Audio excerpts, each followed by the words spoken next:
लोग ये पूछते हैं कि सृष्टि कैसे हुई। प्रश्न ये है जी है ना जी। तो इस प्रश्न का उत्तर ये है कि जब योगी जन काया प्रवेश कर लेते हैं, जादूगर नाना प्रकार के जादू दिखाता है, कितने जादू दिखाता है। हाँ, तो बहुत से जादूगर ऐसे होते हैं जो मनुष्य को पशु बना लेते हैं, और योगी जन अपने शरीर को छोड़ करके दूसरे शरीर में प्रवेश कर जाते हैं, परकाया प्रवेश कर लेते हैं। तो परमात्मा भगवान संसार नहीं बना सकता है क्या? बना सकता है। तो उसकी श्वास से वेद प्रकट हुए, यस्य निश्वसितम वेदाः, उसकी श्वास से वेद प्रकट हुए। इसका मतलब क्या है? कोई वस्तु अगर प्रकट हो रही है तो वो प्रकट होने के पहले है, तभी ना प्रकट होगी, ऐसे तो प्रकट नहीं हो सकती है। अगर संसार में कोई भी वस्तु हमको दिखाई दे रही है तो इसका मतलब यह है कि वो पहले से है। जो वस्तु पहले से नहीं होगी वो आपको कभी मिल ही नहीं सकती, चाहे वो स्थूल पदार्थ हो चाहे सूक्ष्म पदार्थ हो। तो परमात्मा ने जब आंख खोली तो उनके सामने 5 भूत खड़े थे, उनको पंचभूत कहते हैं। भूत का अर्थ यहाँ प्रेत नहीं है, भूत प्रेत वो अलग है, लौकिक शब्द है वो।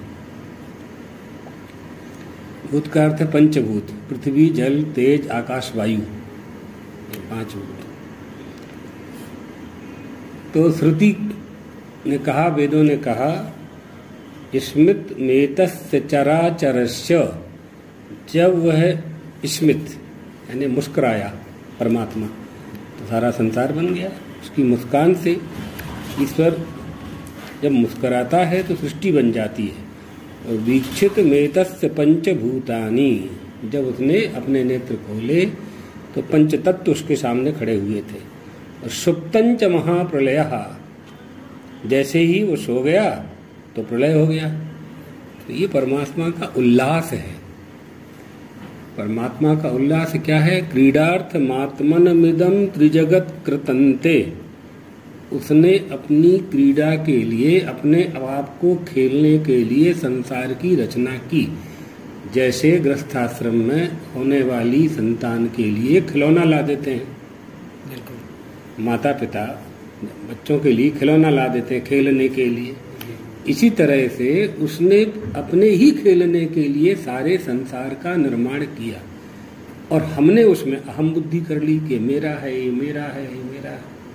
तुम्हारे पैदा होने के पहले वो किसका था, है ना?